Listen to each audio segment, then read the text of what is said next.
Whoa, buddy. Put that thing back in its holster. We haven't gone anywhere. I don't understand. Check out the MichaelDukesShow.com for information on how to get access to the podcast. The Michael Dukes Show. I have 2 guns, one for each of you. Firearms Friday. Stated, it is the right and duty of the people to be at all times armed. Say hello to my new friend! I say that the Second Amendment is, in order of importance, the First Amendment. The right to keep and bear arms is the one right that allows rights to exist at all. The Michael Dukes Show.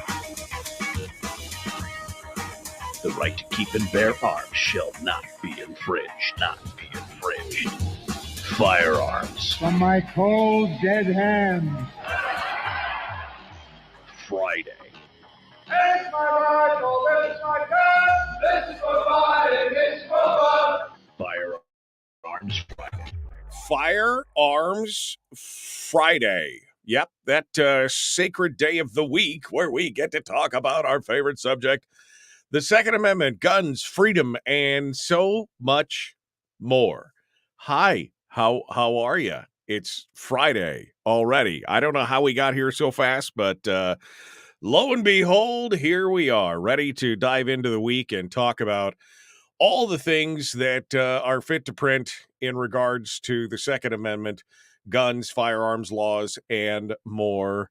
Good morning and welcome to the program. We are broadcasting live across the state of Alaska on this, your favorite radio station and or translator, and of course, live on the internet at michaeldukeshow.com, where you'll find links to our not only the live stream, where the audio only live stream, where we, you get a chance to listen to the show without all the bells and whistles. And of course, links to our simulcast on Facebook, YouTube, and Twitch, and links finally to the podcast. And so today's the day, babe. Today is the day for firearms goodiness. Let's dive into it and talk about what's coming up on the show today. Now, first things first, I got a text message last night from Chris Chang, a Top Shot champion who normally appears on the second Friday of every month, and he unfortunately traveled as he will be back in contact with us in February. So, okay. All right. It is what it is. So we're not going to have Chris Chang on board today, but luckily this morning in hour 1, we are going to be talking with Jacob Sullum from Reason Magazine. Jacob will be coming on board and talking with us about his latest piece, which talks about the Fifth Circuit Court of Appeal, which has basically put out a decision this last week that says the ATF has exceeded its legal authority, which we all kind of knew in various ways, but specifically its legal authority on, of all things, bump stocks. And this is going to set a huge precedent because, as we know, BATF has been trying to recently been trying to reclassify 80% receivers, reclassify arm braces, and more through executive and administrative fiat. And the Fifth Circuit Court of Appeals says, "Hey, you can't do that. That's not how it works." And so, thank goodness for people like the GOA, Gun Owners of America, and the plaintiff in this case named Cargill. Thank goodness for people like this, because this is going to be a big deal.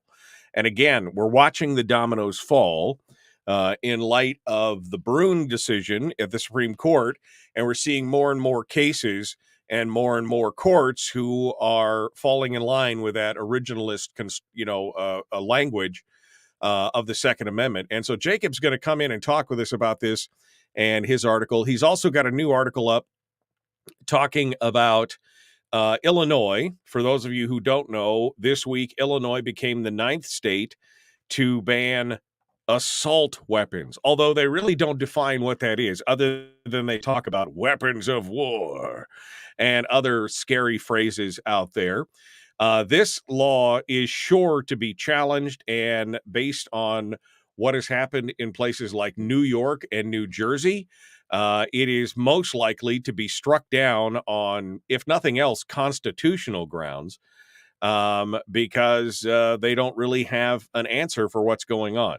And in fact, at one point, one of the people who was proposing it says State Representative LaShawn K. Ford, a Democrat from Chicago, says Illinois is, quote, sending the message that lives are valued over guns, which Sullum apparently says sending that message is evidently more important than crafting legislation that would reasonably and actually be expected to improve public safety. And that's part of the part of the problem here is that there is no real they use this assault weapons ban. Assault weapons ban. What is an assault weapon? I mean, if I picked up a hammer off a job site and started bashing people with it, is it now an assault hammer, or is it still just a hammer? If I stabbed a would-be assailant with a fork, is it an assault fork? Or is it a murder fork? I mean, that's the thing, right? It's so hard to decide these days. I mean, just ask this gal. I mean, it's so hard to decide if it's a protection, fork or murder fork. She knows. Ask her. As a single woman, you feel a little unsafe, and so I'm exhausted because I've been gun shopping. And I went into the store, and the guy was like, yes, ma'am, can we help you? And I said, well, yeah, I came to the gun store for a gun, but I would like to buy a protection gun. And he's like, okay, and he was kind of laughing at me. And I said, I don't want a murder gun, I want a protection gun. And he looked at me like I've been hit with a stupid stick one too many times. And he said, ma'am, which really made me feel old, but he was like, ma'am, all guns are the same. And I was like, no, they're not. And he was like, yeah, they are. And I was like, no, they're not. I watch the news, and I know that there are guns that attack people and there are guns that protect people. And I would like the protection kind of gun. And he was not real helpful. And so I bought a pink one because pink's like feminine. And that's probably the safer bet because there's more crazy men than crazy women in the world. And actually, I'm not sure that is true, and we can take that one back until I can be sure. But if we could just figure out how to get all of the murder guns and the attack guns and not keep selling those to people and just sell protection guns, then I think that would be great and solve a lot of problems. But someone's going to have to educate the people selling them. Because he didn't know what he was talking about. Because he didn't know what he was talking about. I wanted just the protection gun. I didn't want the murder gun or the attack gun. And I bought the pink one because it's more feminine and there's less crazy women than there are crazy men out there. And I'm not quite sure that that's correct, but I mean, that's first of all, that's satire. For those of you who don't know, that video is like 7 years old, but it is hysterical to watch. And but I mean, it's it's the truth, right? We know that people are using some of these guns for lawful purchases, and purposes. We just want to get the attack guns.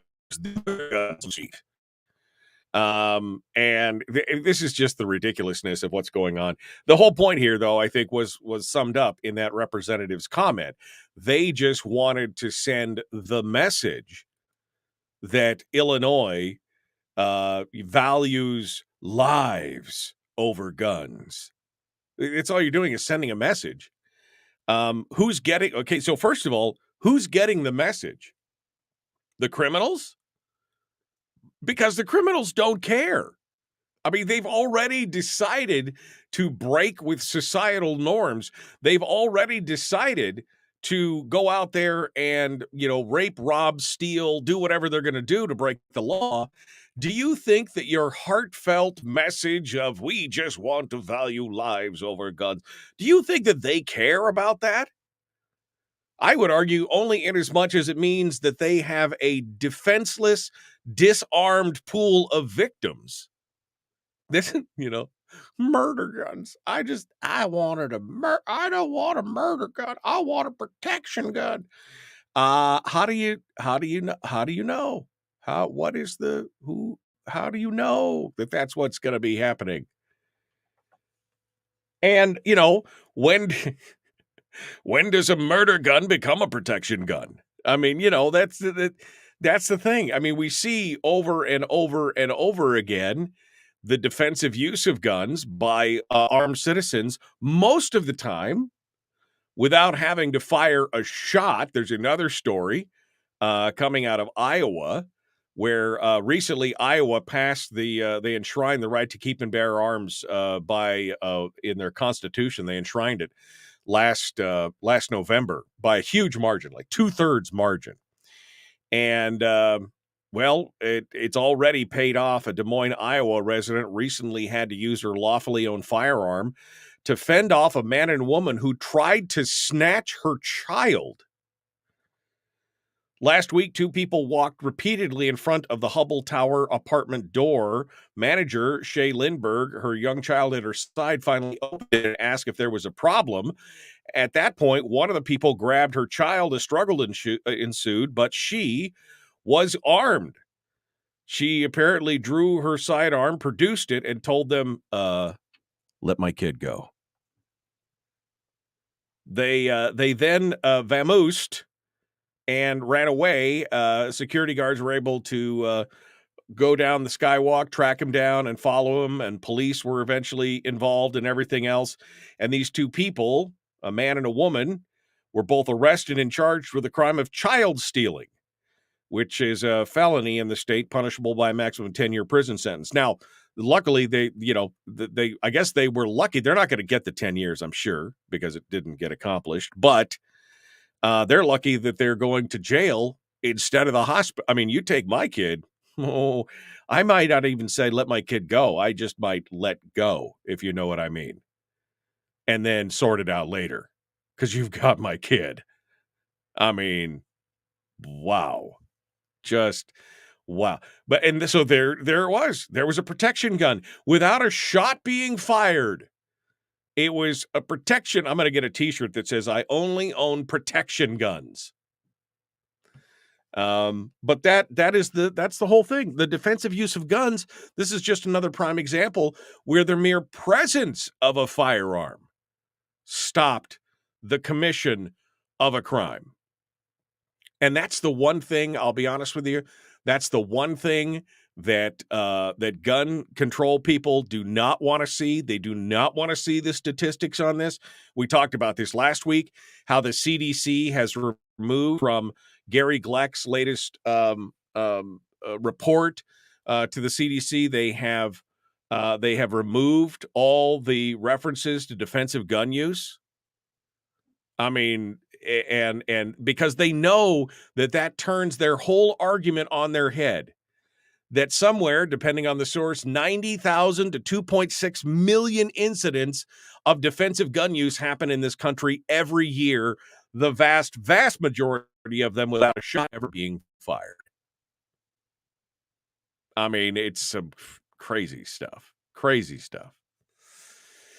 All right, well, we're coming up on the break, and we've got Jacob Sullum from Reason Magazine. He's going to be joining us here in just a few minutes, so we're going to kick that off with him. and we'll see what happens from there. All right, my friends, we will be back with more, including Jacob Sullum from Reason Magazine. It is the Michael Duke Show, common sense, liberty-based, free-thinking radio. We'll return after this.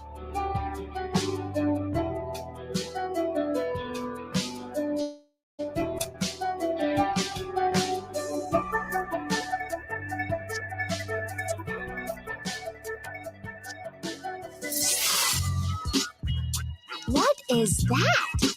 Common sense. Regularly heard on American radio. Michael Duke Show. Radio. Okay, my friends, good morning. How are you? We are in the break and we are ready to go. I'm just going to send an email or text message in your email. Okay, boom. We are ready to go. Hello. A gas stove with 6 burners is an assault stove. Yeah, I know.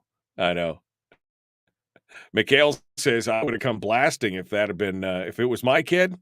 Yeah, no, I don't know if I would have said put the child down. I think I would have been double tap and then I would have taken my child back. I think that's what would have happened right there. Because you don't mess with it. I mean, no.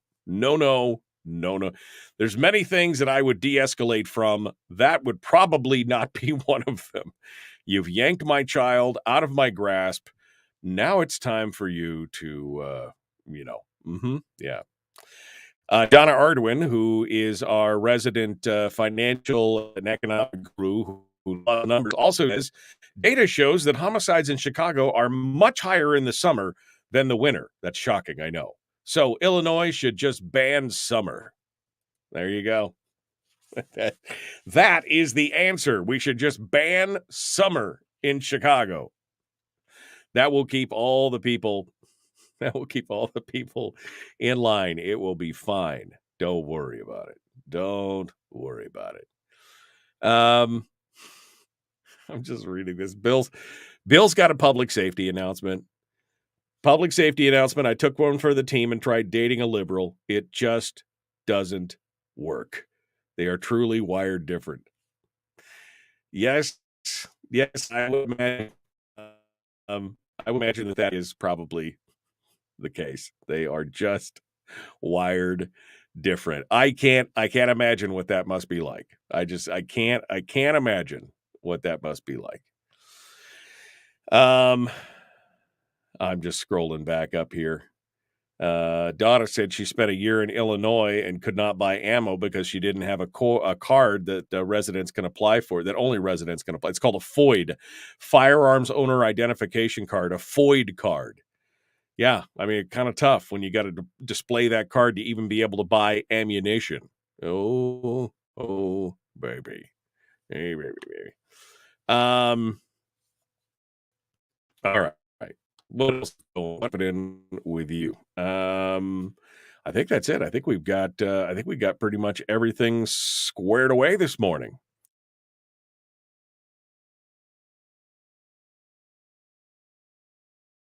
All right, let me go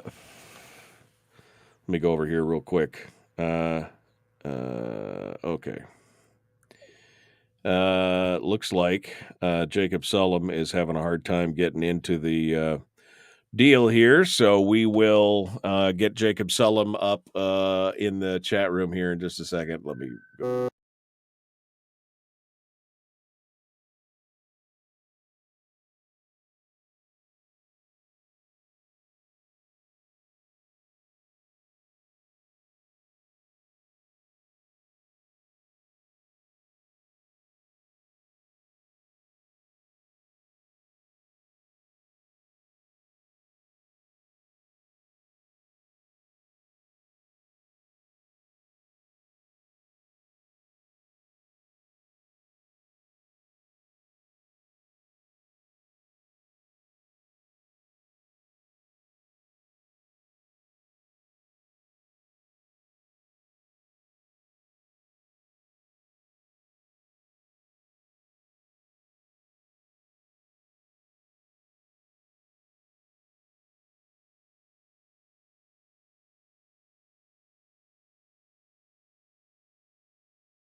more than one round for each function of the trigger.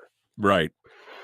Now, if you put a bump stock on a semi-automatic rifle, it still fires just one round for every function of the trigger. The trigger has to be reset every time you fire a new round, so it doesn't do that. And it's not clear in what sense it's automatic, since it requires, you have to use this technique where you keep your finger in position and you push the gun forward consistently. And if you stop doing that, if you stop doing either of those things, it won't fire any more rounds, right? So it doesn't seem to be automatic, and it certainly doesn't fire more than one round per function of the trigger. And so what the ATF said was, we're going to reinterpret this to mean that function of the trigger, we're going to say, is actually trigger pull, even though that's not what the statute says. And when we say trigger pull, we don't mean any activation of the trigger. It's got to actually be you flexing your finger against the trigger, like in the conventional way. That's a trigger pull. Otherwise, it's not. So if you bump it against your finger without moving your finger, that's not a trigger pull, and therefore it's not a function of the trigger. Right. If you used a stick to activate the trigger, the gun's still firing. So we have to keep this all in mind, right? Right. that actually, in fact, the trigger is activated. In fact, there's a function of the trigger, but according to the ATF, there's not. Right. Unless you activate it in the conventional way by flexing your finger. And That was one thing they said, and then they said, we're going to basically treat the shooter as if he's part of the mechanism. So even though you have to do a couple of things in order to maintain bump fire, we're going to pretend that's not happening. Right. And so the whole thing is automatic. So that's the essence of it. Well, and so first things first, the fact that they got down into the weeds on the actual mechanics of whether or not your finger resting is pulling and all this kind of stuff, and they mentioned the stick. Now remember, this is the same ATF that at one point had declared that a piece of string was a machine gun. Okay, they declared that in one of their findings when they were doing some firearms testing and everything else. So I guess this is not that surprising, but the judges were just not buying it. They were just like, no, that's not how it works. Each time the mechanism pulls forward, the trigger is pulled. And so that is it. It's a single function of the trigger.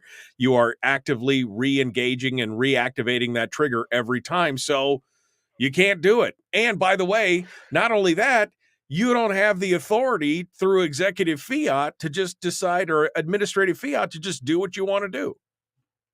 Right. I mean, so the basic issue. By the way, I misspoke before. The Las Vegas massacre that was in was the fall of 2017, and then the order was developed just a few months later, in early 2018. Right. In any case, so the issue is. First of all, what does the statute mean? What does the law actually mean, right? And secondly, can they just rewrite the law, or can they just reinterpret it in such a way that it effectively rewrites the law? And the Fifth Circuit said no. Congress could do this. If Congress wants to pass a law that bans bump stocks, it can do it. But an executive agency can't just do it on its own. So the really surprising thing to me was that that there were several courts that thought this was fine, and in fact, actually, earlier the Fifth Circuit panel heard this case, and they approved what the ATF did, and in fact, they said their understanding of machine gun was the best interpretation of the statute, which is really hard. It's really hard to believe. Right. Maybe you could say, well, it's quite a stretch, but we feel like, under the Chevron doctrine, they should have, the discretion to interpret it. It's not totally I think it's totally wacky, but I could see a court saying, this is like you can make a rational argument for this interpretation, even though it's not the best interpretation. We're going to defer to the executive agency. But to say that this is the best interpretation of the statute, I just don't see how anybody could conclude that. And so I was relieved to see that when the full Fifth Circuit took up the case and reheard it, that they reached that conclusion, which seems pretty straightforward to me.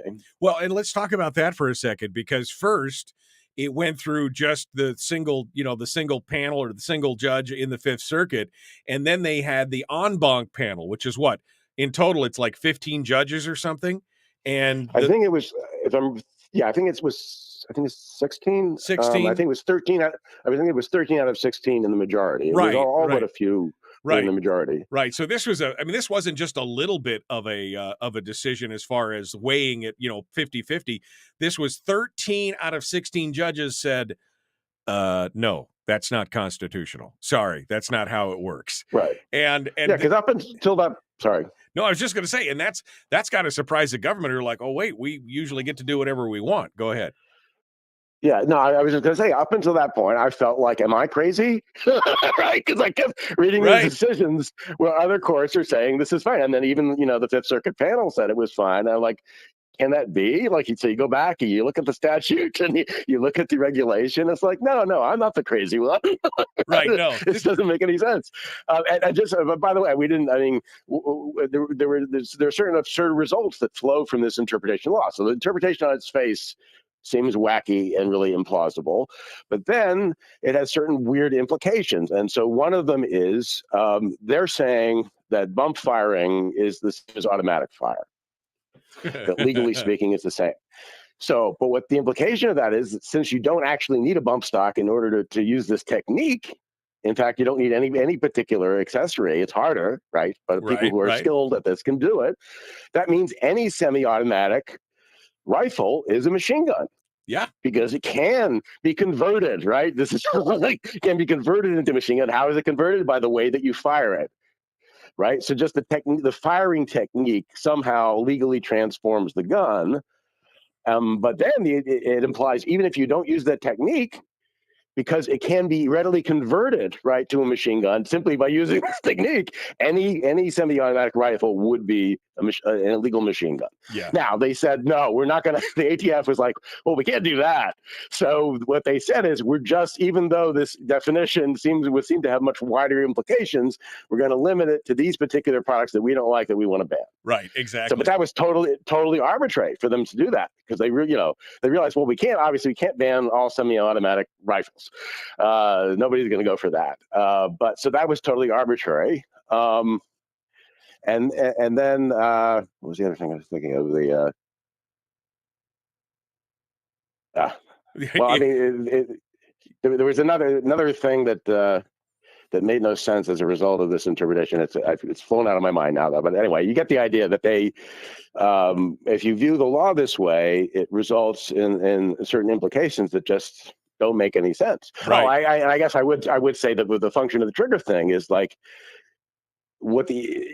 since people frequently will start bump firing not by pulling in the way the ATF defines it, but actually by bumping.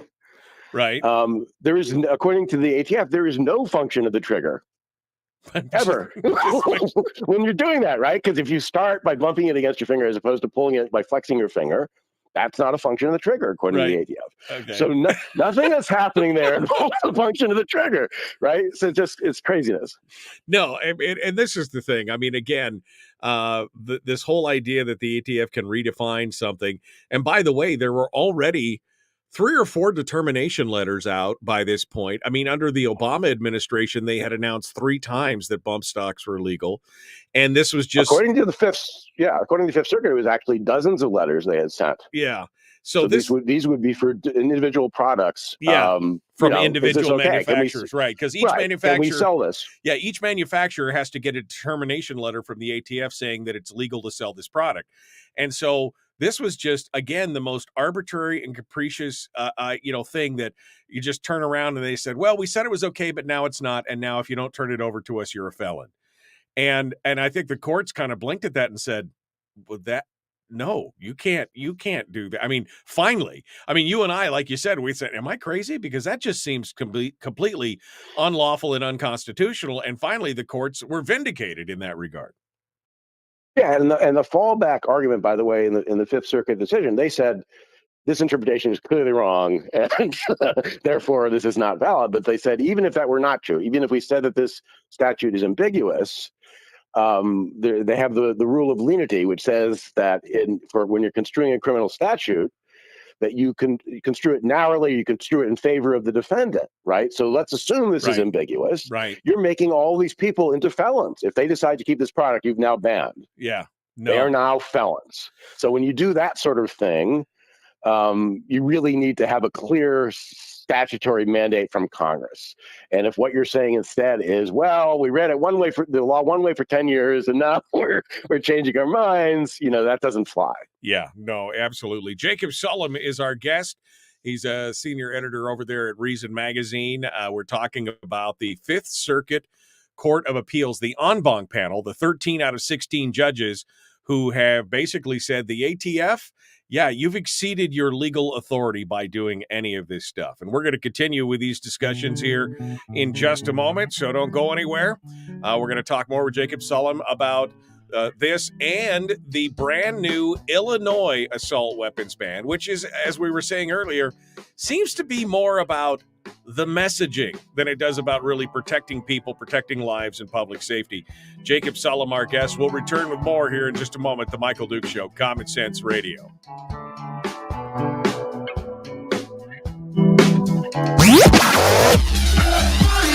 Our light, our guide, and our trusted friend.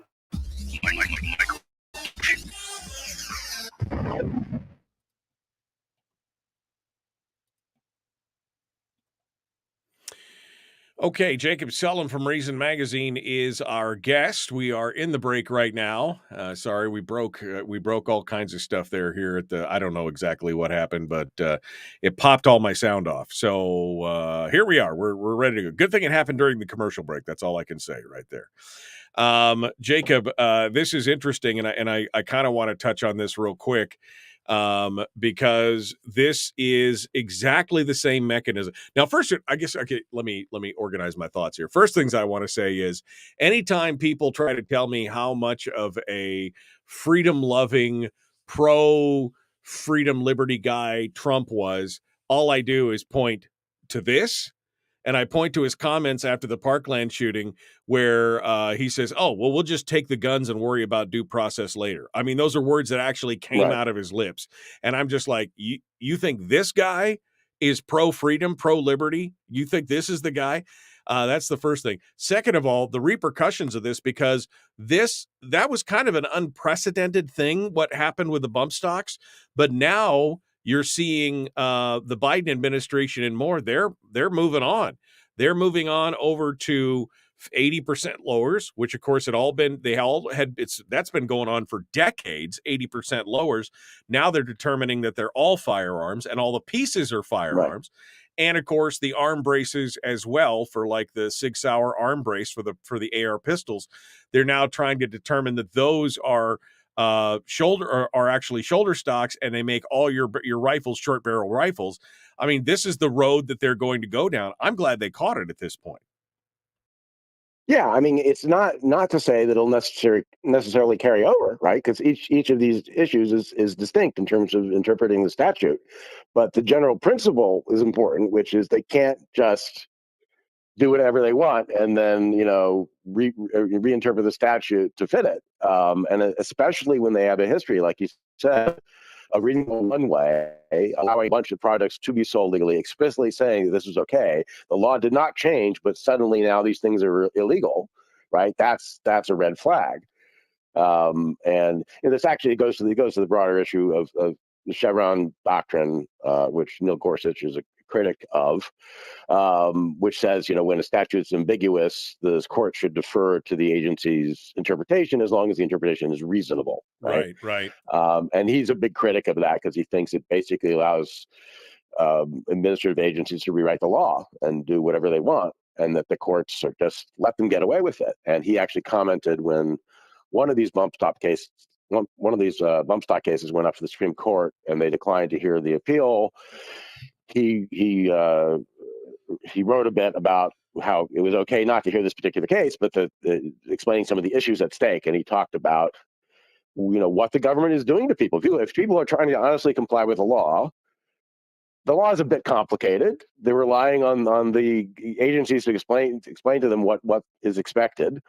And if for years you tell people one thing is fine and they rely on that advice and act accordingly, and then suddenly you say, yeah, everything you were doing up till now, that's now a felony. You really, right. Even though we said it was okay, but that's, fundamentally unfair. That's like a real, doesn't give people fair notice of what the law requires. And if it's true that in this case, I don't think it is true. It's true that it's unclear. So, but if it's true the statute really is so unclear, that's that's the problem with Congress. Yeah, exactly. You know, that they're not writing laws clearly enough. Well, and that's the problem is Congress has been abdicating their role for years in writing the details of the law.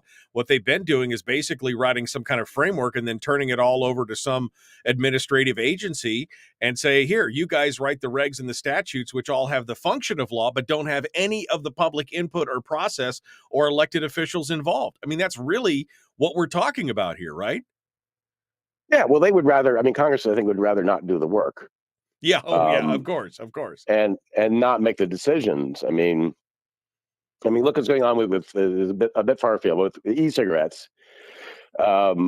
You know, Congress never addressed e-cigarettes when they wrote this the statute that gave the FDA authority over tobacco products.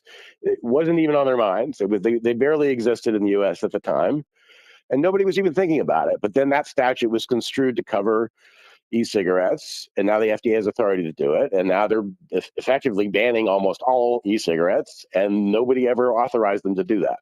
Right. You know, Congress could, you know, if they wanted to pass a law like that, but it would be hard and it would be controversial and they might get flack over it, you know, and this way they're just like, oh, the FDA, they're experts. They know what they're doing. We gave them this broad statute and they're running with it and that's fine. It's all science. See, now you're triggering me as I sit here and vape while we discuss because I'm so irritated by the whole thing, you know, and especially when we look at England and what's happened in England versus what's happened in the U.S. and it's astonishing. All right, well, we're going to continue to talk about this, and we'll kick things off with the Illinois assault weapons ban, the largest and toughest and biggest assault weapons ban in the country, which is so ludicrous, especially in the face of what's happened with Bruin and the decisions in New York and other states. Jacob Sullum is our guest, Reason Magazine. We're going to kick things off with him right now. The Michael Duke Show, Common Sense Radio.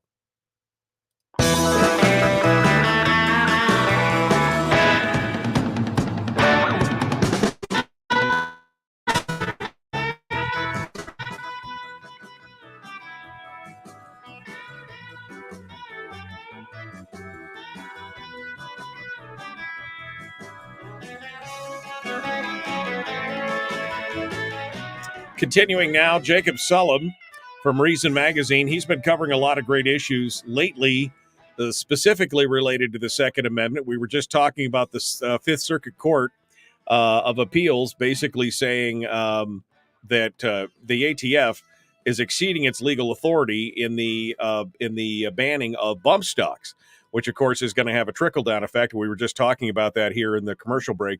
Is going to have a trickle-down effect on this whole issue of 80% lowers, which I know J.D. Tuccilli's been talking about quite a bit, and the shoulder stocks.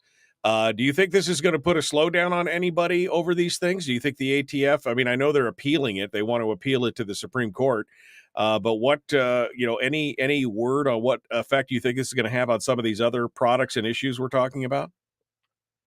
Well, I mean, in terms of the bump stock case, you now have a circuit split. So you have the Fifth Circuit saying one thing and a few other circuits saying exactly the opposite, basically, that this is certainly within the ATF's authority, if not the best interpretation of law.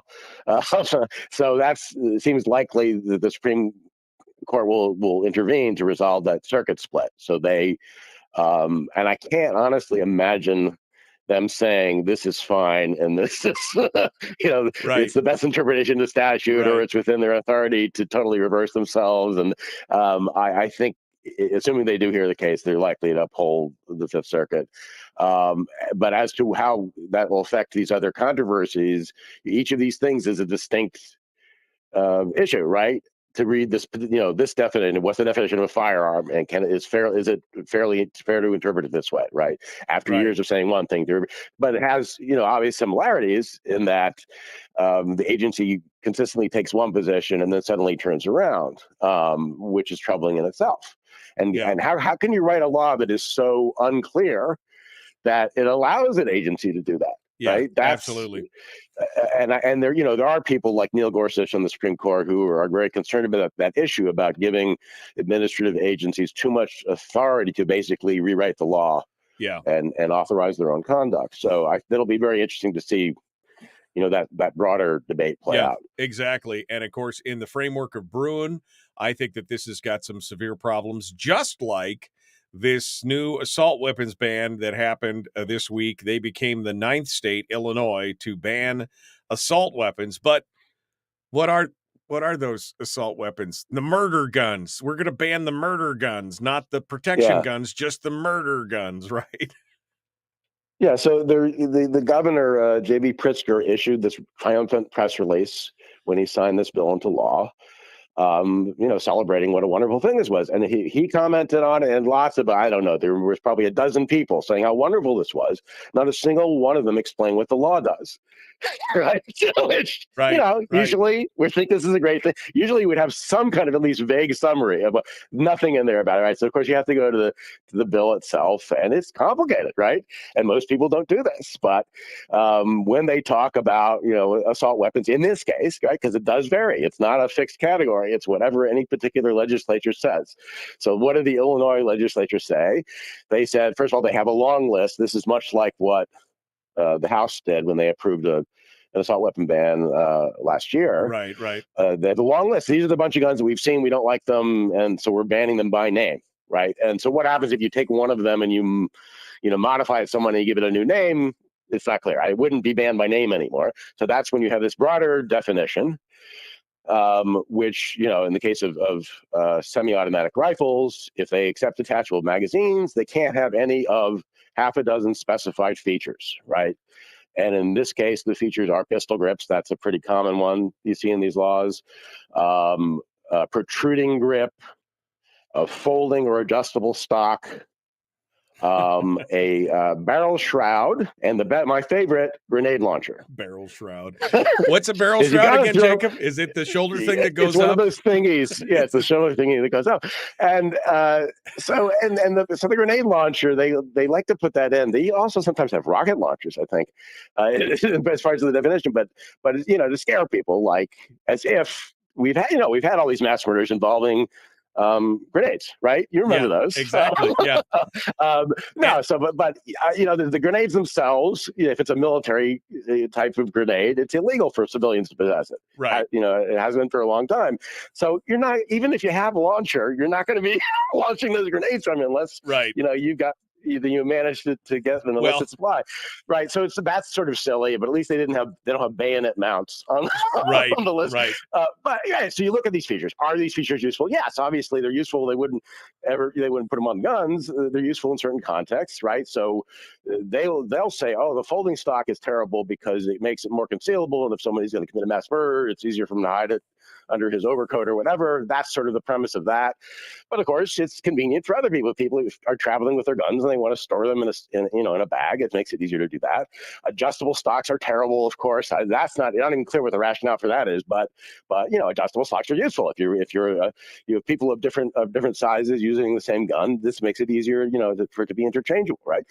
And you could go down a list, and I don't know anything about hunting, but I read a bit about how flash suppressors. Did we mention flash suppressors? Yeah, that was one of those. That it's useful in certain hunting contexts. I have to take the word of people who actually hunt for that. But obviously people find these things useful, or they wouldn't buy them, right? Right, exactly. And so that's what it is. And so you ask, okay, first of all, we know for a fact that the vast majority of mass murderers don't use guns with these features. Right. They somehow manage, right?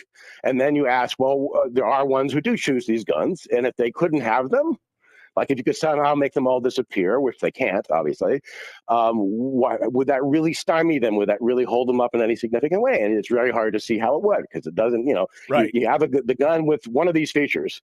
Say it has a barrel shroud. You take off the barrel shroud, it's the same. The gun still fires the same ammunition at the same rate with the same muzzle velocity, right? In terms of its basic functions, it's exactly the same. Exactly. So that's the absurdity of it, thinking that this is going to have some kind of meaningful impact on mass shootings or gun violence in general. It just doesn't make sense. Yeah, not to mention the fact that the vast majority of gun crimes are committed with a handgun, not with a rifle. The rifles account for a fraction of a percent of all gun crimes, and that's all they're focused on. They're not, or maybe just in this instance on this, they're on the way to handguns, because handguns account for over 90% of all violent firearm crimes. For gun homicides where they know the type of weapon, handguns account for more than 9 out of 10.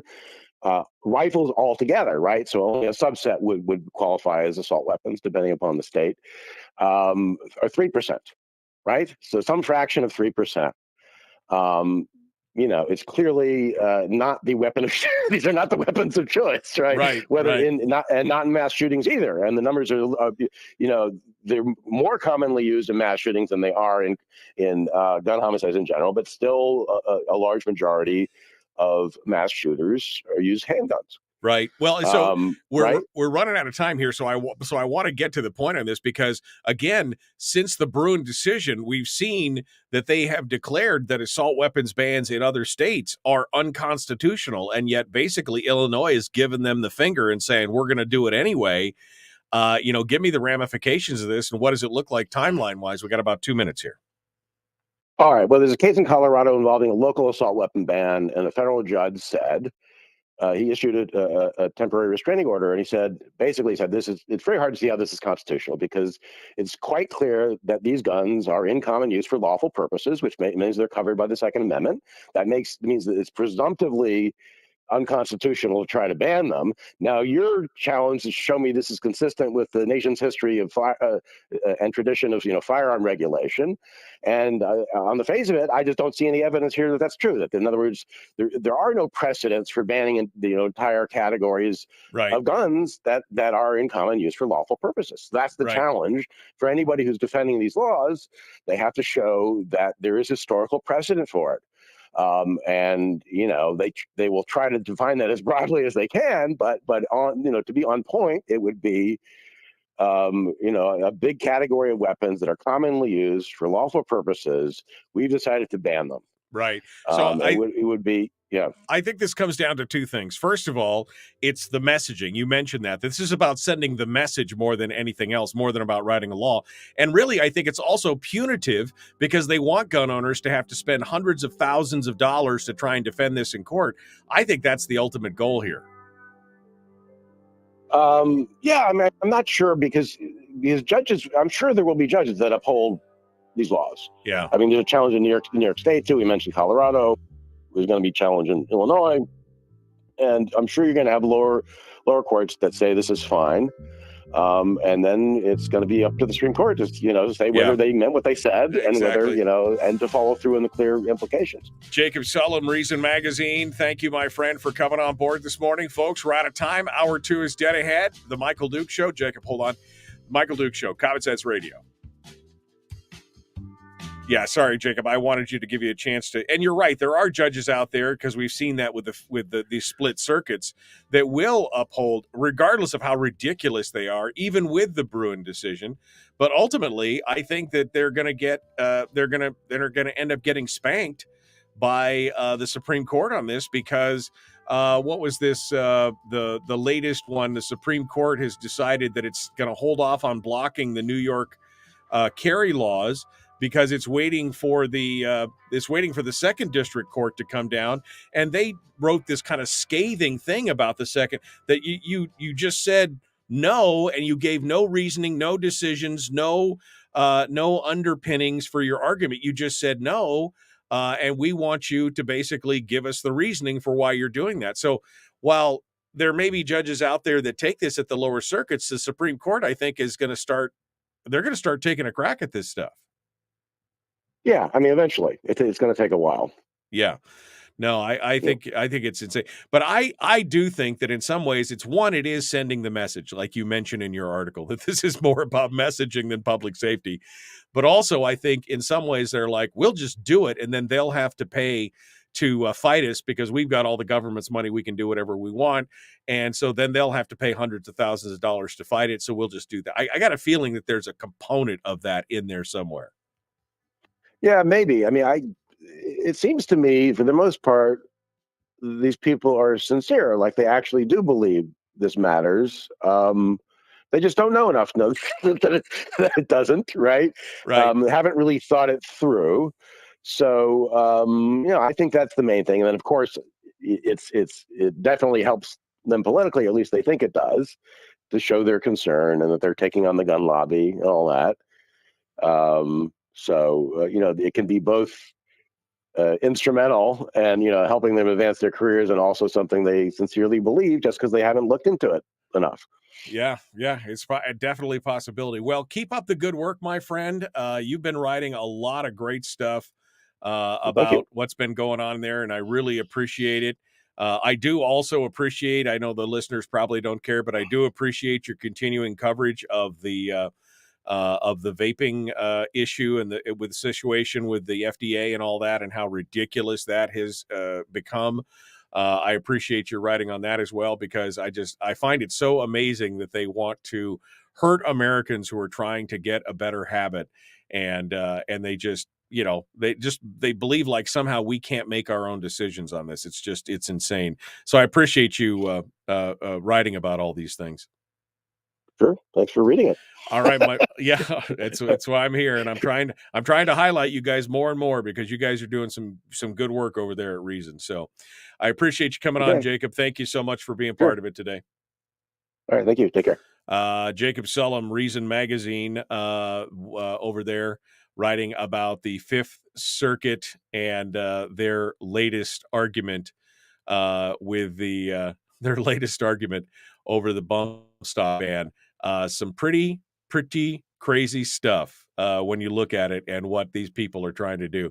And again, I'll be honest with you, I fully believe that this is about it's about punishing gun owners as much as anything else. How dare we decide to exercise our rights because they know better than us. And so they're going to put laws in there, even if they are declared unconstitutional. You and I are the ones that are going to have to pay for these court cases to make this stuff out. It's crazy. It's crazy stuff. All right. So where are we at here? We got more coming up. I've got one line on hold. We're going to talk with them here in just a second. We'll see. Let's see what you guys have to say here in the chat room. Anthony says, it occurs to me the entire bump fire controversy, essentially the same argument that using a video game controller with a rapid fire function is cheating. Yeah, but you'll notice that they, when they put these laws in, whether it's bump fires or magazine capacities or anything else, they always acknowledge that there is a usefulness to it, because they always exempt law enforcement from it, right? So law enforcement can still get automatic weapons. Law enforcement still can carry full capacity, regular standard capacity magazines instead of these reduced capacity magazines. So they always acknowledge that they make sure that that the items that we're talking about are useful. They just don't. They just say that we can't be trusted with it. The police are the only ones that can be trusted with it. Rob Myers says making things clear involves making decisions, and those are unpopular and threaten re-election. We were talking about how Congress is abdicating its authority and just basically putting a framework together and sending it off to the agencies for them to write the actual regulations. But that's the problem. They the agencies are not under public scrutiny. They don't have, for the most part, any kind of public input process and all that kind of stuff. Let's see. Brian says, it concerns me that we're getting too wrapped up in the definitions and miss the larger issue. Litigating the piecemeal is fatiguing and expensive. Death by 1,000 paper cuts. Exactly. I mean, they put all these new laws in. If we have to, litigate these things across the country, it is, thousands of dollars draining on people. And eventually, they've got the deep pockets of the government, so they don't personally suffer from any of these things. And so, yeah, it is. And to me, this whole issue with the bump stock, the most important part of this decision was not the definition of a bump stock and the definition of a trigger function and all these other things. It was basically saying, regardless of whether or not that is actually true, you cannot change by executive or administrative fiat what's going on. That's the biggest decision on this Fifth Circuit Court. And the fact that it was 13 out of 16 judges agreed on that definitely makes a difference in my opinion. All right, we're coming up on it. We got one line on hold. We're going to start taking some phone calls. We'll see what you guys have to say. The Michael Duke Show continues. It is your home common sense radio. Here we go.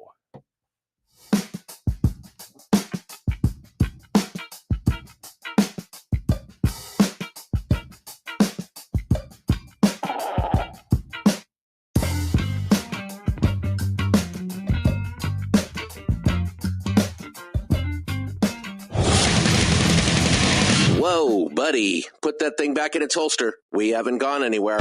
I don't understand. Check out the MichaelDukesShow.com for information on how to get access to the podcast. The Michael Duke Show. I have 2 guns, one for each of you. Firearms Friday. As Thomas Jefferson stated, it is the right and duty of the people to be at all times armed. Say hello to my little friend. I say that the Second Amendment is, in order of importance, the First Amendment.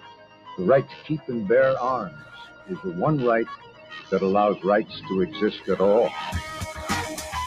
The Michael Duke Show. The right to keep and bear arms shall not be infringed. Firearms. From my cold, dead hands. Friday. This is my rifle, this is my gun, this is for fighting, this is for fun.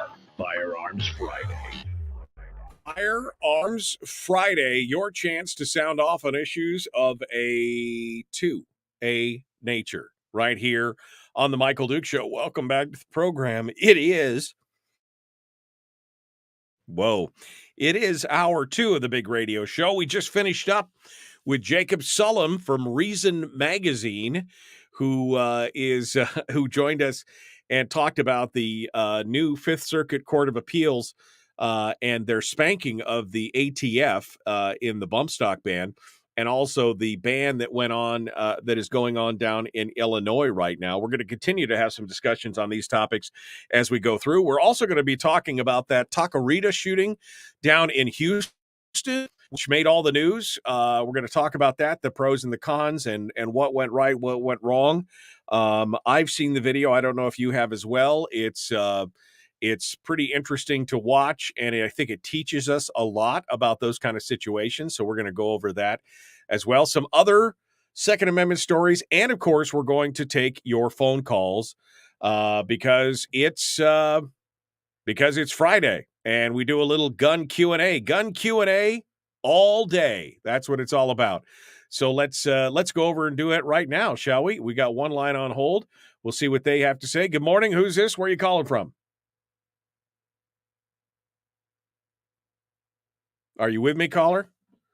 Oh, hold the line, caller. When I broke something on the interwebs earlier, I might have broken it for everybody. So give me just a hot second here, and I'm going to restart and see if I can get back in here and see if we can get things squared away. We'll try this one more time. Otherwise, I might have to restart the phone systems completely. So we'll see if we can get the caller back on the air here. We'll try this one more time. Let me see if I can.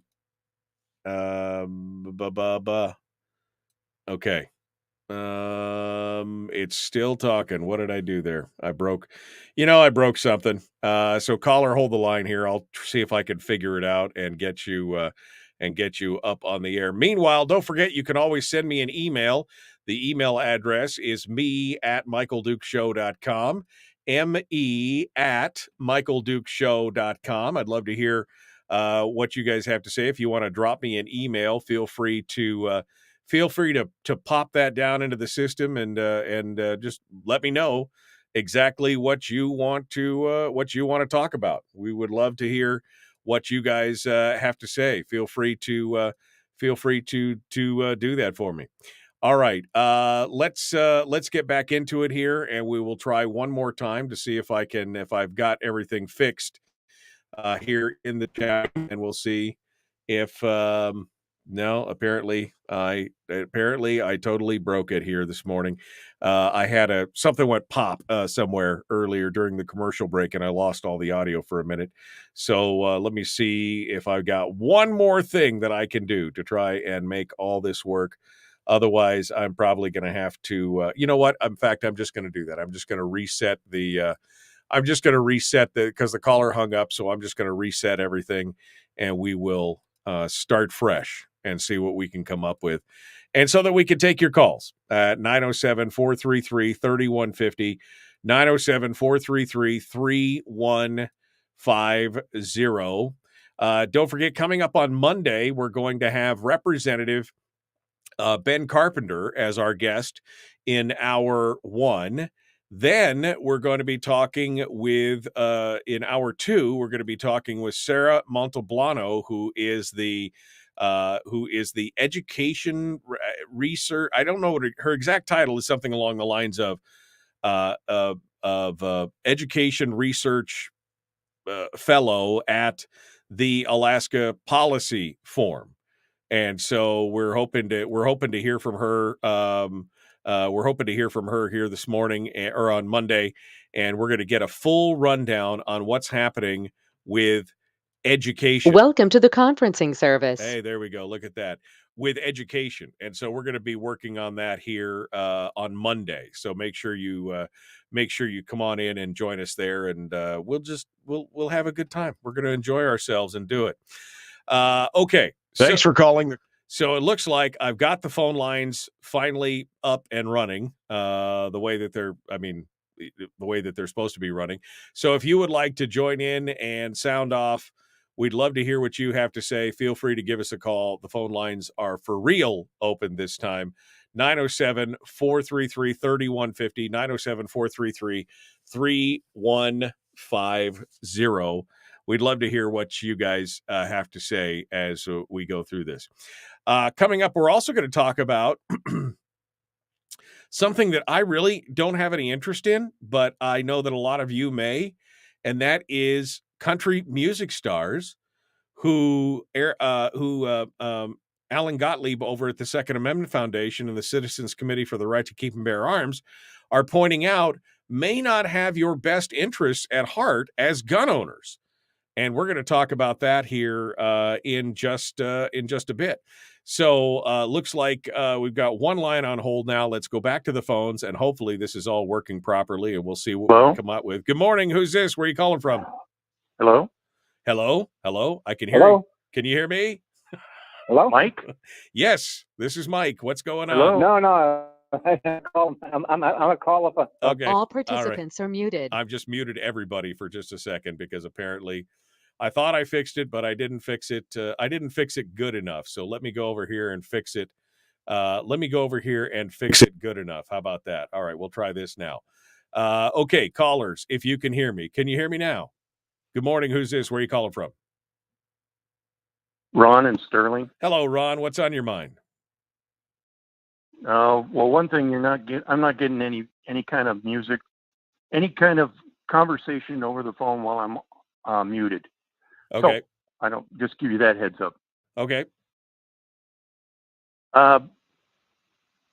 When did we lose the word assault and battery? The phrase assault and battery, when did we lose it? Yeah, isn't assault a verbal abuse and battery is a physical abuse? Well, that's a good question. I don't know. I don't think that they single out assault as as just the verbal component of it. I think that they work hand in glove. I'd have to Google it here to find out more, but assault and battery obviously means battery is physical. Is a physical attack on a person. So I don't know, Ron, quite honestly. Like I said, I'd have to Google it. So when you use the word assault weapon, that means anything that's used in a physical confrontation, I guess. Okay, so I just Googled it and it said assault and battery. It's the crime of threatening a person So making a physical threat to them, like I'm going to punch your lights out, and then the battery is the actual part of, so the assault is the threat and the battery is the actual carrying out of that threat. Okay. So the pen and the pencil that they're using to write these laws are assaulting me, just as if they're looking at an assault rifle as an offensive to them. That's true. The assault pen, they're using assault pens to write laws that are threatening to us, causing someone to reasonably fear imminent harm. That's what assault is. Yep. So yeah, I mean, this is ridiculous because you can use a magazine as a weapon. Sure.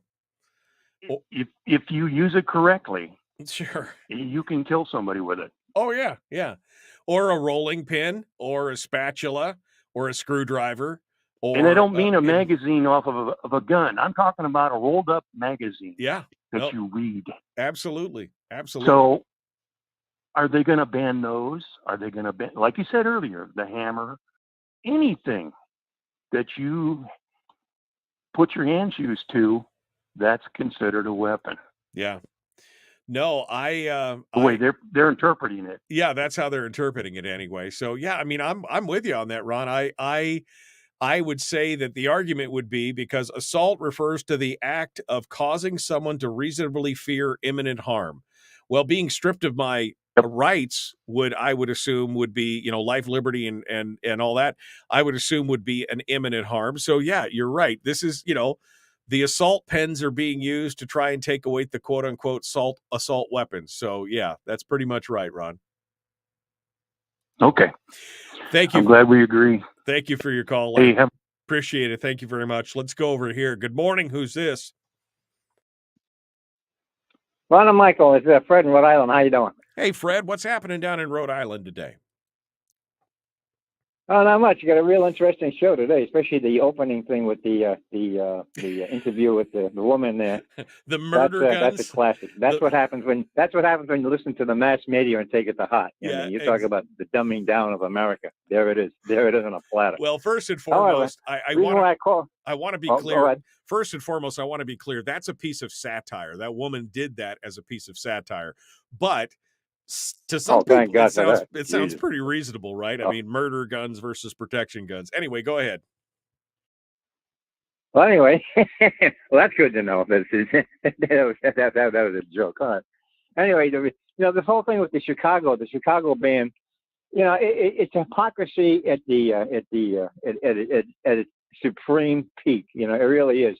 I mean, you're talking about Chicago, which is in the state of Illinois, part of the state. And they have the highest murder rate in the entire country. I mean, that place is like the Wild West on steroids, is what it is. This is crazy. And they're not really going after the criminal. And if you want to talk about assault weapons, it's not an assault weapon. How about assault criminal? There's the problem. There is the problem. Not the tool, but those who use and abuse the tool. For their own nefarious purposes, and that is where they have to put the emphasis on correcting the problem, not tearing up the Second Amendment and destroying the rights of law-abiding people, going after the source.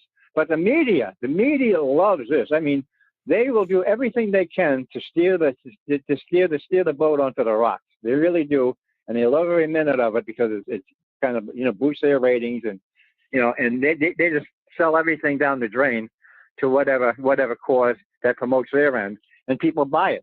People like that woman and either the satire woman in the beginning there buy this nonsense. It's gospel, and that's what it is. It's garbage.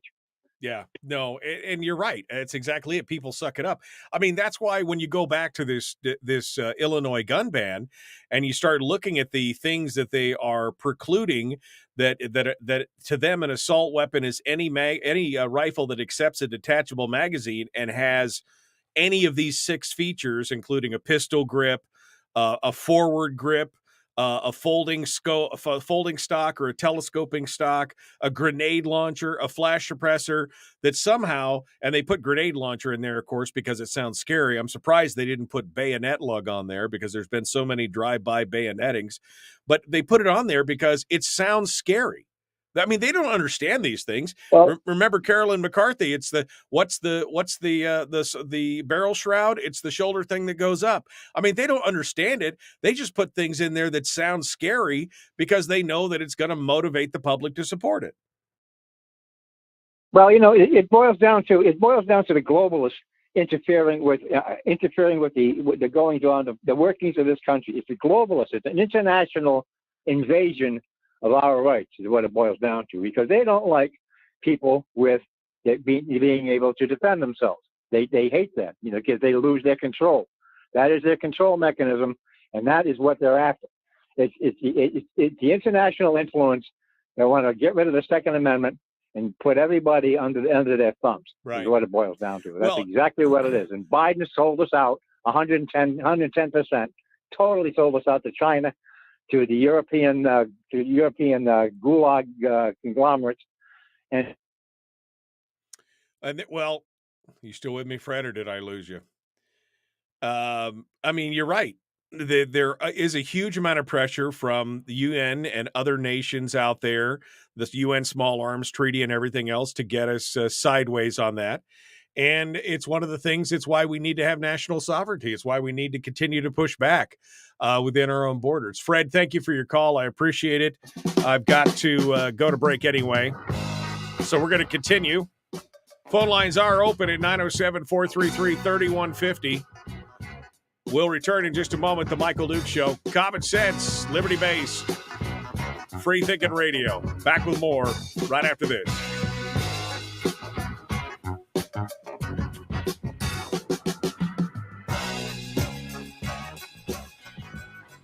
We're broadcasting live through a series of tubes. Allowing all of these entities to provide streaming stuff going on the internet. Well, it's kind of hard to explain. Sorry.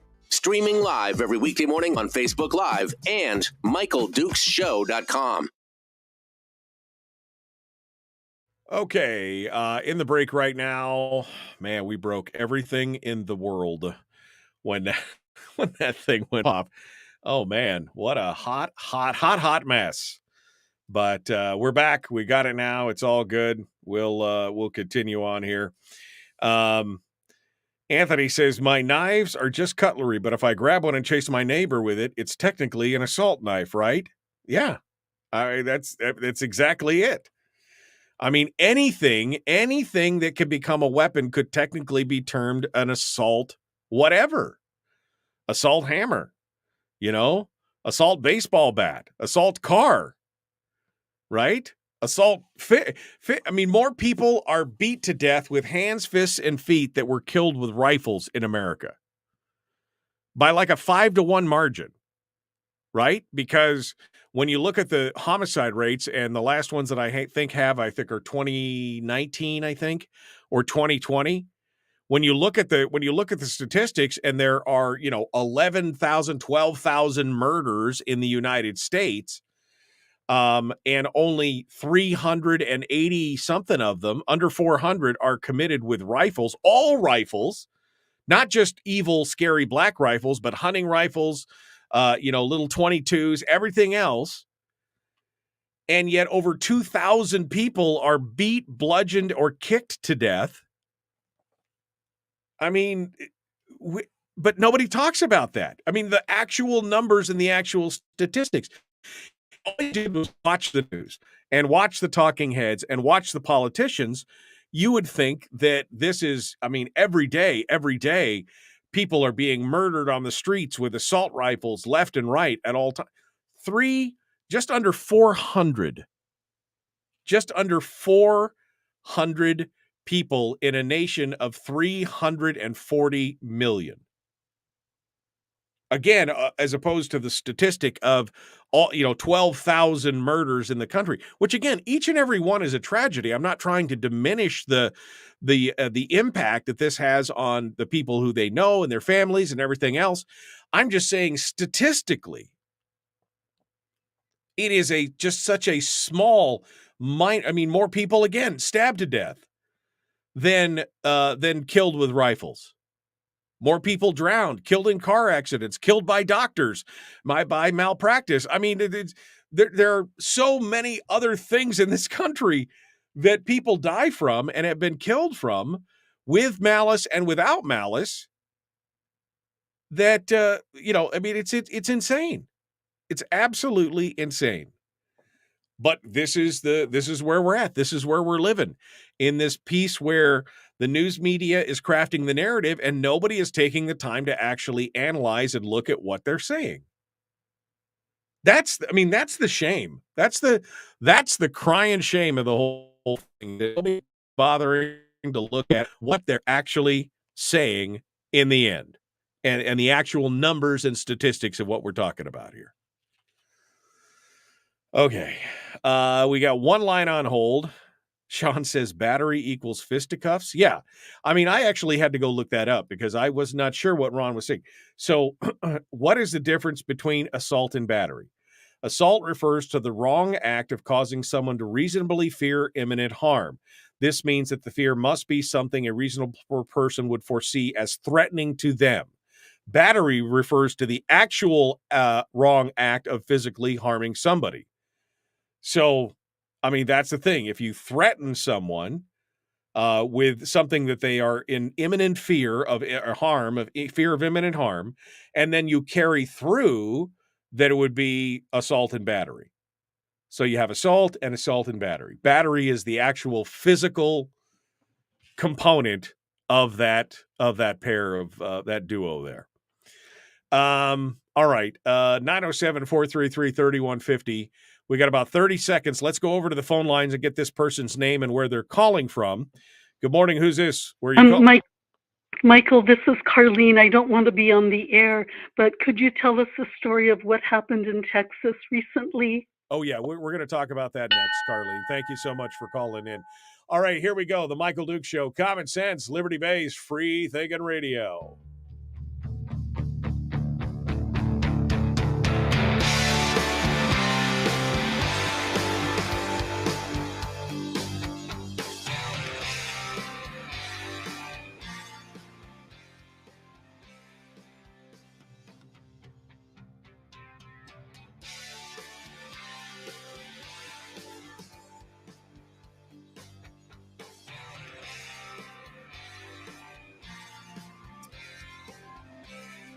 Okay. Welcome back to the program. Thank you for continuing with us. Gun Q&A continues. If you would like to have a discussion with us, we'd love to hear what you guys have to say. Feel free to jump on board and come back and talk with us here and ask questions. There's no such thing as a dumb gun question. Don't worry about that. So I wanted to talk about this shooting that took place down in Texas. It happened in Houston, and I'm troubled by it for really only one reason. So I guess I should give you the backstory on this. So about 9, 10, 11 people were eating at this taqueria in Texas, and a gunman burst into the taqueria about 11:30 in an evening when when they were eating, and a man burst in a mask with a firearm and started shaking down all the customers inside. He was demanding money and cell phones, and he was going from table to table, and he was basically collecting the monies and the cell phones and everything else. Well, unbeknownst to him, one of the patrons, after handing over his wallet and his cell phone, As the robber turned to sweep the gun across the restaurant, he drew his own firearm and shot the robber dead. Now, a couple things happened here. First and foremost, it turned out that the robber had a fake gun. It was either an airsoft or a BB gun, but that really doesn't matter because again, the assault portion of this is people had to have a reasonable expectation or fear that they were going to be harmed. And this guy looked like a real gun. These guys he was treating it like a real gun. And so people were in fear of their lives. Now there's a couple things that, we can learn from this shooting.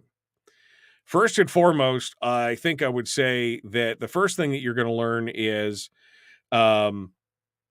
safe lines of fire, because this guy shoots at the robber and directly across from him in the other corner of the restaurant is one of the patrons. So the patron is actually in the line of fire. So I would have probably chosen to shoot this guy as he was getting closer to the door or, some other part of the restaurant. I mean, I think that would have just made more sense. Second of all, the man, after he shoots the guy from the booth, then he gets up, goes over to the guy, continuing to fire as the guy's fallen near the front door, kicks the gun away, which at the time he didn't know was a plastic gun, but he kicks the gun away, and then coup de grace the guy right there on the spot. Okay, meaning one final shot, 9 rounds total. One final shot when the guy is down and the gun is away from him and he shoots him one more time. I would say the problem with that is that, that skates the right around the edge of murder on that, folks. I understand it's a heightened situation. Things are going on, but once the threat is down and disarmed, you don't shoot one more time. Now, it's Texas, okay? The next thing he did was he returned. First of all, he was very upset when he found out it was a plastic gun. You could see him. He's very upset, obviously, because he just killed somebody who was really, turns out, not a threat, even though they all thought they were in imminent danger. He gives all the monies back to all the different people out there, and then he leaves the scene. Now, that's not unusual because pretty much every other patron also left the scene. They're like, nope, we're out of here. But police were looking for him, and they finally they were able to track him down. But there is a grand jury investigating now. Authorities in Houston say they've spoken with the man who shot and killed a robber at the Taqueria last Thursday, and they've not taken him into custody or arrested him, which is a pretty good indication that more than likely that he will not face charges, probably because it's Texas, right? And people are sick and tired of being harassed and robbed and everything else. The robber who was shot and killed was a convicted violent felon. According to documents, he was previously arrested back in December of 2022 and charged with assault of a family member. In fact, he was expected to show up in court on the 20th of this month. He's not going to make it, just in case you were wondering. Additionally, he had a previous conviction for aggravated robbery with a deadly weapon. So this guy was already a convicted felon, prohibited person, everything else. But they've had a bunch of folks, including some prosecutors, look at the video footage, and everybody's pretty much saying, hey, he did the right thing. Looks like it's self-defense. And I would agree that the first part of the video definitely, I think, is a legit self-defense shooting, with the exception of having the other patron in the line of fire. But that final shot is... It's pretty hard to argue that was now again in Texas they'll probably be like, nope, it's all legit. But there are definitely some things to be learned from this right now. Now the grand jury has been impaneled to they're going to refer the results of their investigation, the police say, to a grand jury who will determine whether the armed patron should face any charges in connection with the incident. Now, even if he does get indicted on these charges, he then would have to face a jury of his peers who, I don't know, again, in Texas, they just might say, That's how it is. And of course, the video's not very good. So I don't know. Maybe the suspect twitched or started to move again. I don't know. But it's when you watch it, there's some lessons to learn here as you go through this and look at it. Somebody asked if it was surprising about leaving the scene of the crime. And because that's what he did. They actually left. And many have asked if he was legally obligated to stay. But according to a district attorney, the legal analyst for the station down there, and talking to the district attorney, they said staying there to answer questions is important. It's something that as a lawyer, I would have advised him to done. But at the same time, you have no obligation to stay on the scene of a situation like that. And in fact, Tom Knighton or Cam Edwards over at BearingArms.com says in a situation like that, you might very well want to remove yourself as quickly as possible, not because you've committed a crime, but because you don't know if the robber had any other accomplices who might also pose a threat. And it wasn't, he points out, just the armed Samaritan, the patron that left the restaurant. Everybody left the restaurant. So I don't know. This is, again, just when I see things like this, I want to try and learn the lessons of what happened, what went right, what went wrong. And understanding, kind of the consequences, because there could be consequences to this. And this is what we talk about when we talk about being armed and going out with concealed carry and things like that, that there could be extenuating circumstances and consequences that you're not aware of. Whether this guy has a family, whether, any other patrons may feel threatened, there's so many different things. We just don't know where all that comes from and what could possibly be happening there. But we're gonna see. I'm gonna watch. I'm interested to see what this grand jury is gonna say. We'll have to keep an eye on that, and we'll let you know. All right, we're coming up on it. We got Willie Waffle coming up for the weekend movie review. It is the Michael Duke Show. Common sense, liberty-based, free thinking radio. Back with more right after this.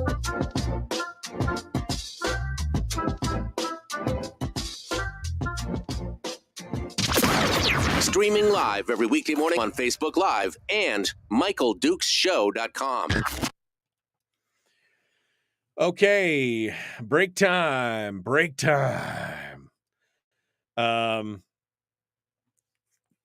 Yeah, I agree with what Anthony said in here. My thoughts on the Texas shooting. Poor range discipline by the shooter, needs work. The robber had a screw around and find out moment. That's exactly what I said. Well, I guess he found out, right? That's the thing. I mean, first of all, it's Texas. And I mean, Texas. Why would you go into any restaurant in Texas and decide it was a good idea to try something like that? I mean, in this day and age, why would you, but I guess that's, they're not accusing criminals of having the highest IQ, but, it definitely was some poor, it's just, if you watch the video, and there are several videos of this out there, I found mine on Reddit. But there are several videos out there of this shooting. And if you watch it, I mean, the guy who is in the opposite corner from the Samaritan that shot the robber, that guy is lucky as hell, because there were bullets flying in his direction. And so that is, you always got, remember, you got to be aware of where your target is and what is beyond it, right? That's one of the 4 rules of gun safety. Be aware of your target and what is beyond it. And there was an opportunity, 2 seconds further, and he could have taken the guy out by shooting he would have shot essentially through the front window of the taqueria.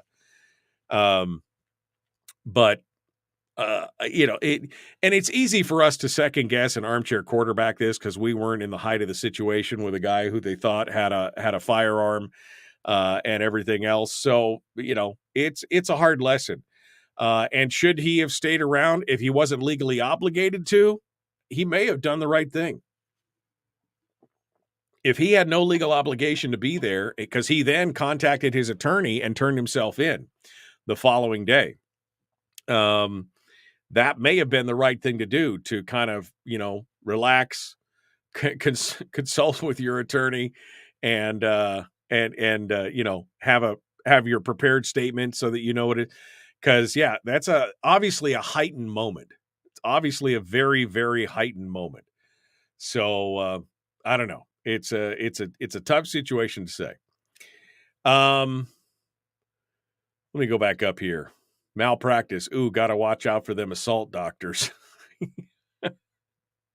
There are definitely more people killed by medical malpractice than guns in this country. But if the threat had disengaged, if the perp had disengaged by fleeing, the threat is gone, so the shooting is no longer justified.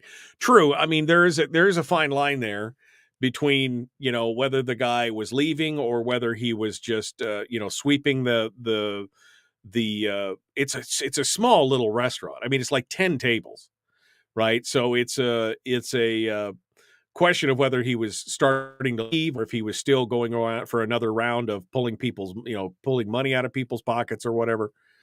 But you're right. But he still had the gun up when he was shot, meaning the gun was extended and pointing, which to me still constitutes a threat at that point. So it's going to be interesting. Is it really going to be a good look if you just plop down and keep eating tacos over a corpse? I'd probably leave too. Yeah, I mean, at that point, definitely. Yeah, I mean, I wasn't there, but I'm just trying to learn from these situations. I guess the biggest thing was that final shot. That final shot into the robber as he was laying on the ground after you've separated him from his firearm. That could potentially put this guy in hot water, because then it goes from self-defense to, I don't know, murder or manslaughter or I don't know. But, in Texas, they just might be like, well, he, again, find out, mess around and find out. That's what you did. And maybe, like I said, the video quality isn't great. So maybe he twitched, maybe he jumped, maybe he made a move that we couldn't see that looked like he was going to try and get back up. And so maybe he thought the threat was still real. But we'll see what happens. Like I said, I was surprised that there are several folks that have seen several attorneys who spoke with KHOU TV said that based on the available evidence, including the video, it looks like self-defense and defense to others to them. So we'll see. It looks like everybody in the restaurant believed the gun is real. And if you're justified in shooting the first bullet, you're justified in shooting until the deadly threat is no longer there. I don't know. We'll have to see. The grand jury is going to decide on this. That's 100% for sure. So we'll see what happens with that. Okay, well, my phone is buzzing, and that means Willie Waffle is about to join us. WaffleMovies.com, The Michael Duke Show. Common sense, liberty-based, free-thinking radio. Like and share, like and share. Here we go.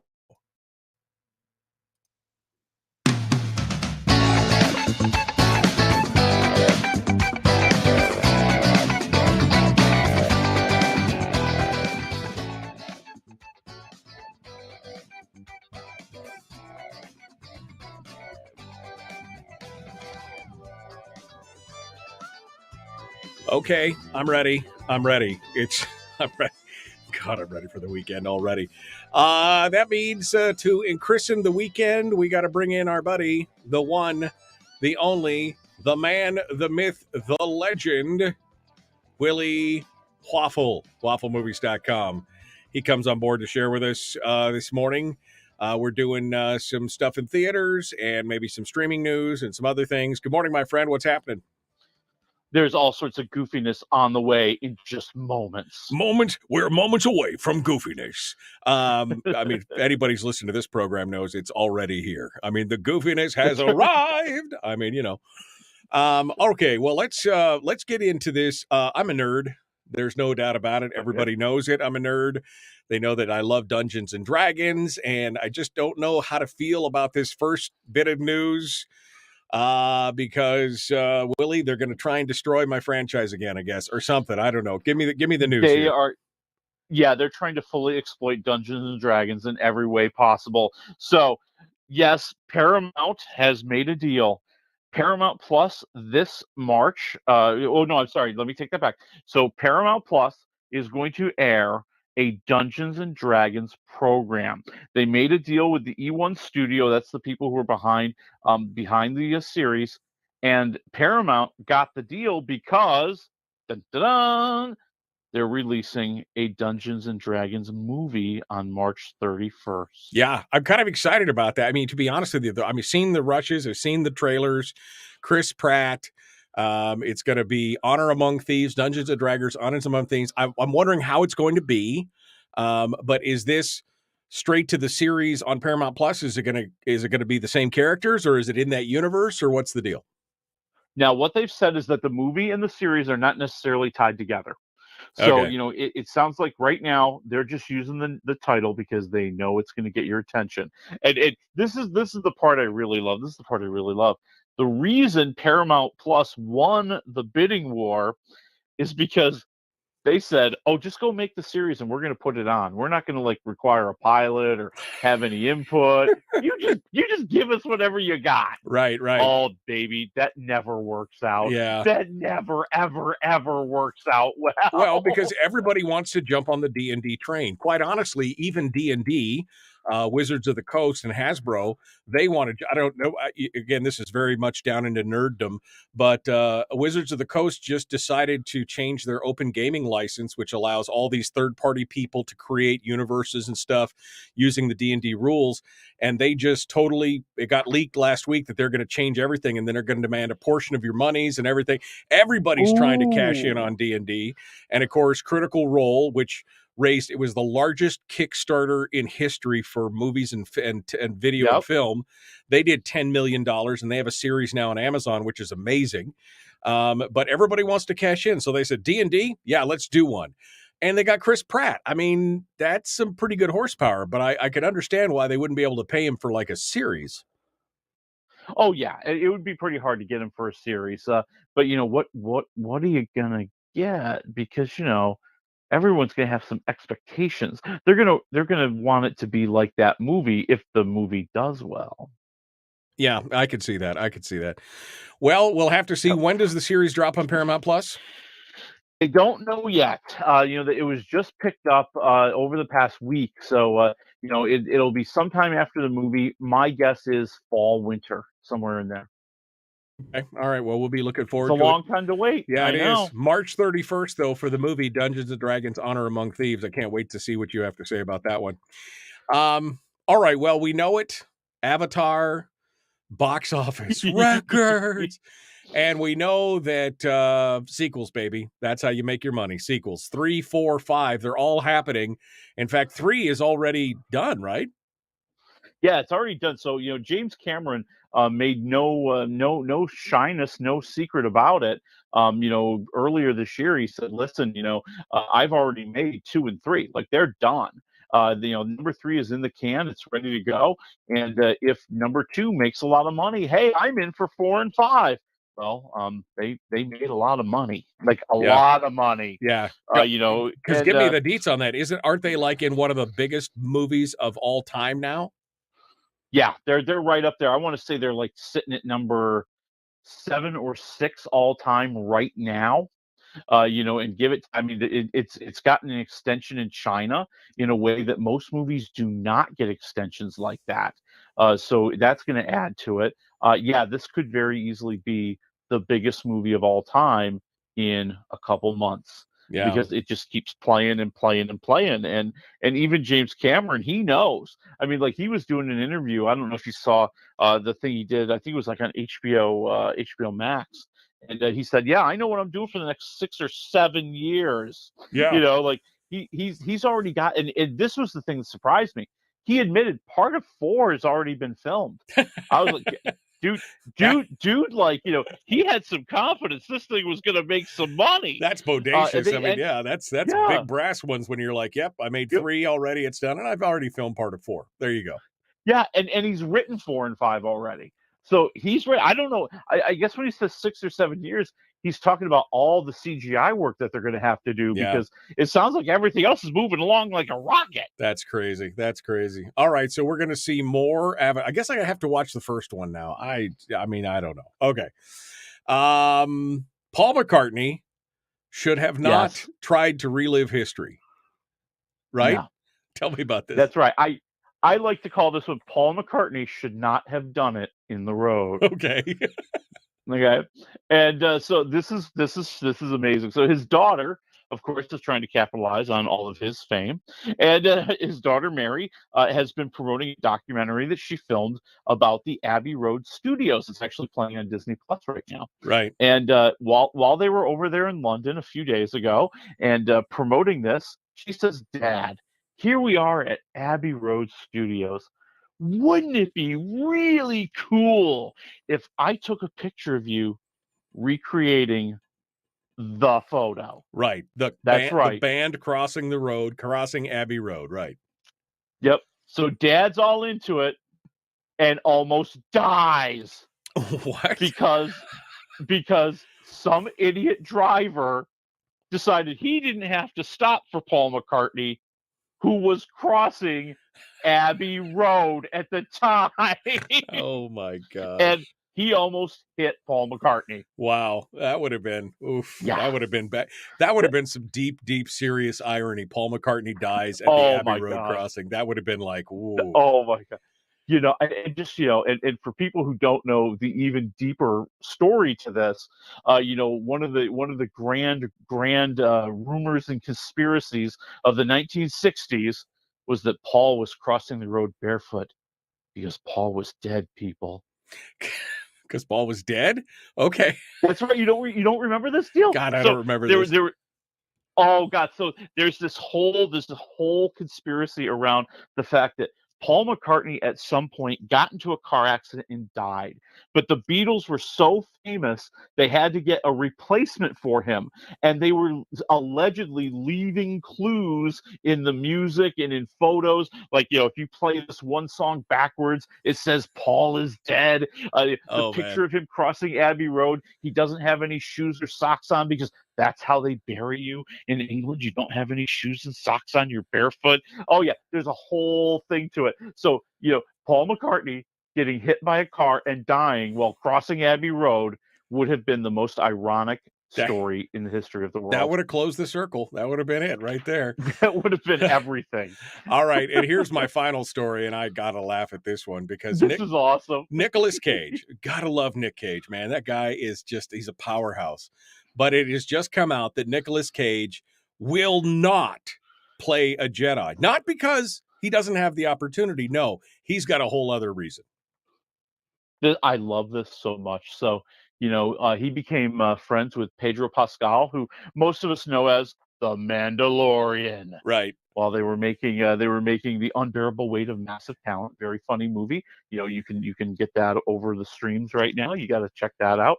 But there was some talk that did Pedro try to convince you to maybe join the Star Wars universe? Right. And Nicholas said, "Yeah, we talked about it." He made every offer possible. He says, I could even just be a Mandalorian and I could be under a helmet. Right. And no one would know it was me. Right. But in his mind, he knew it was going to be him. And he couldn't do it. And he told Pedro Pascal, "I'm a Trekkie, man. I'm on the Enterprise. That's where I roll." Oh my gosh. Could you imagine? I mean, I love both Star Wars and Star Trek, but man, somebody says, "Hey, you get to play a Mandalorian in Star Wars." I'm like, where do I sign up? I mean, exactly. I won't. Yeah, I don't even have to take my helmet off. I'll do whatever you want. But he's like, "Nope, I'm a Trekkie." I mean, that's some that's some diehard nerddom right there. That really is, and I think again, let me tell a little secret to the kids out there who don't know the history. There used to be a time where you were either a Trekkie or you were a Star Wars fan, and there was no crossing that line. And Nicolas Cage is holding strong to it. Yeah. What, 40 years later? Yeah, serious, dude. I know people used to get beat up on the bus because they they like Star Wars versus Star Trek or something. It's like, oh man. All right, well. I guess that's okay when it's also. Although I'd love to see him play a Jedi. Could you imagine him playing an over-the-top Oh Jedi? my God! Yeah, that would be Nicolas Cage as a Jedi with Samuel Jackson. Oh my God! That would be amazing. All right, let's get into the stuff that's on the screens this week. Which one do you want to start off with? Let's start off with the lesser of the two first. Let's talk about Gerard Butler in Plane. Yes, the big dumb action movie that you've needed for what 2-3 weeks maybe. Yeah. It's okay. Okay, so and I know this is going to shock you, but it's not going to be nominated for an Oscar. But okay, it's not a horrible movie. I mean, you got Gerard Butler. He's this pilot. He's flying his plane. For some reason they won't let him go around the storm, so he's like flying through a storm over the Philippines. I think it's supposed to be the Philippines, and the plane gets hit by lightning, and he has to have this remarkable crash landing. But when they land, the hostages are in danger of being taken, or the passengers are in danger of being taken hostage by these like rebel forces in the jungle where they landed. They have like put two movies together here. Okay, they have put the Crash movie together with the I'm in the jungle and we've been taken hostage by the evil rebel forces movie. They put them both together. This is the bad luck, no fun, worst day ever movie, essentially. My plane got struck by lightning, we crash landed, and then we got taken hostage. I mean, all right, -1 to 4. I mean, Gerard Butler, he plays it always so straight. He's good. Yeah, and that's what makes it work. He's a good action hero. He plays it straight. He's got the intensity. He's got the action.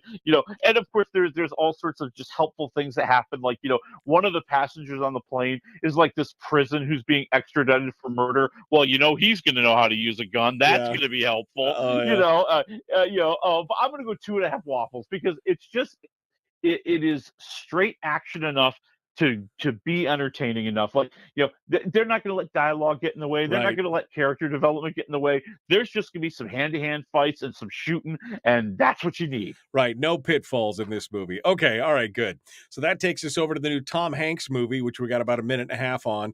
A Man Called Otto. Yeah, and this is like a traditional Tom Hanks movie. Like it feels like it could be like a little sitcom with kind of a little drama thrown into it. He's this troubled widower. He just wants to end it all. He doesn't feel like he has any reason to live. And all of a sudden, the new neighbors across the street move in, and they kind of draw him out of his shell, and they remind him of his connections to the world as he thinks he's just trying to set these morons straight.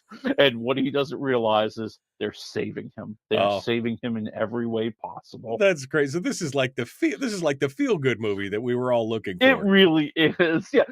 And he's a big curmudgeon. He says outrageous things to everybody around them. And he's like enforcing all the rules for the neighborhood watch in his neighborhood. I mean, and he's so funny doing it.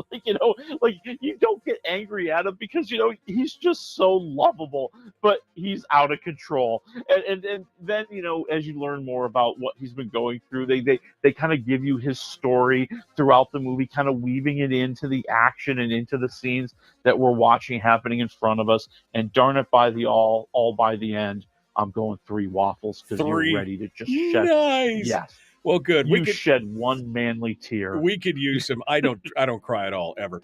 No, never. Yeah, I appreciate it. Willie Waffle, wafflemovies.com. Thank you, my friend. I appreciate it. You got it. We'll talk next week. All right, folks. I hope you have a good weekend. Coming up on Monday, we're going to be joined by the lady from the Alaska Policy Forum and more. Come join us then. Oh, and Ben Carpenter. We'll see you then.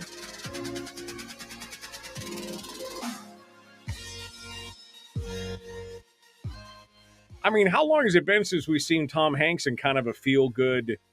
I mean, Castaway it's an adventure movie, but it's kind of a feel-good movie. I mean, we just haven't seen that whole Forrest Gump. I don't know.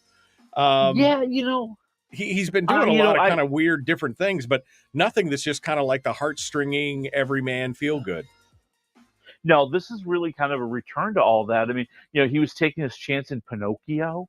and he played Colonel Tom Parker in the Elvis movie. I mean, I think he just wanted to do different stuff. Yeah. And he wanted to show that, hey, I kind of did win a couple Oscars. I do know how to act. Right. So I think he was getting wrapped up in that. But Daddy also has to put some food on the table every once in a while. And exactly. You gotta do what people want to see. Yeah.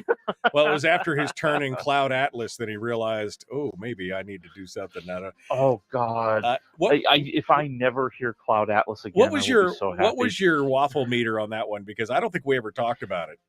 Oh God, Cloud Atlas was like a -1 waffle. It was this big, just Drek-filled mess of a movie. It was. I have hated that movie almost more than almost any other movie 50 Shades that's of ever Grey. been made. 50 Shades of Grey. Okay, 50 right. Shades is worse. Okay. But it's still, close. It's close. It's close. If there's a double feature, it's playing in hell. Oh that's my God! Yeah, they're going to play Cloud Atlas and 50 Shades of Grey back to back forever. That's what that's right. And Dark Star, or something like that. All right, Willie Waffle. We'll see you next week. We're ready to do big stuff next week. Yeah. Yeah, well, Hugh Jackman has a new movie coming out called The Sun. Yeah. And we'll also talk. There's that really cool Missing movie, if you've been seeing the commercials for that. So there's some good stuff coming out next week. And, it's the last weekend before the Oscar nominations come out, on the 24th? Yeah, I think it's the 24th. So we're getting closer and closer. They're voting right now. Did you see that Michelle Yeoh won a Golden Globe Award for for Everything Everywhere All at Once? Oh yeah, and that's a movie that's actually being considered somewhat of a front runner right now in the Oscar race. No kidding. Everybody, no, I'm not kidding, because for a long time everybody thought, well, it's going to be Steven Spielberg's movie, The Fabelmans, and that movie tanked. I mean, it did horribly financially, right? And there is a push right now that maybe Everything Everywhere All at Once, this indie darling, which kind of appeals on an artistic level, and I'm not gonna lie, also on a woke level, that it may actually sneak in and take Best Picture. I would say let's see how they do this weekend. Not to promote myself, but I'll promote myself. So I'm a member of the Critics' Choice Awards, which are on Sunday night, and let's see if they win. All right, I can't wait to see it. Willie Waffle, wafflemovies.com. Thank you, my friend. Appreciate it. We'll see you next week. All right, we'll see you next week. All right, folks, out of time. Ben Carpenter, Sarah Monteblano from the Alaska Policy Forum up on Monday. We will see you then. Have a great weekend.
We've shed our terrestrial radio skin, and now we are slimy lizard internet people.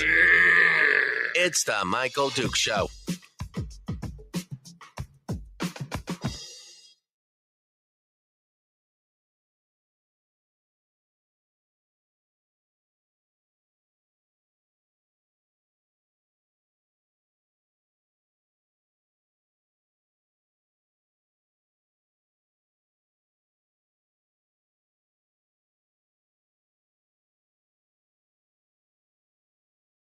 We don't.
Mm-hmm.